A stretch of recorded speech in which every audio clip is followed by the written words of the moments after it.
最近錢財方面有啲阻礙，有錢用唔到，可能以後都好麻煩。請問可以點樣做順利啲，運程好返啲？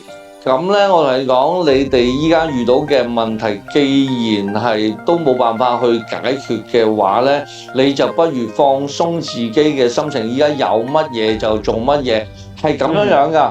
因為人生咧就係一個劇本嚟嘅，咁咧佢會梗係有一兩集咧會好鬼難嘅，好難過嘅。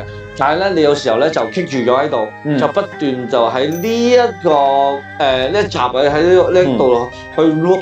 跟住咧，其實去到第五集、第六集咧，啲錢就翻嚟㗎啦。所以咧，呢個時間段最好就唔好俾呢樣嘢完全停止咗自己嘅工作或者嘅進步。繼續有乜嘢就繼續去做乜嘢，做事情就燒咗個業之後，咁跟住咧就慢慢業力少咗啦，嗰個你嘅叫做人生嘅負擔就少咗啦，個福報啊幸運啊，自然會揾到你。去到嗰一集嘅時候咧，該配俾你嘅嘢咧，會配翻俾你，所以千祈唔好停住喺度。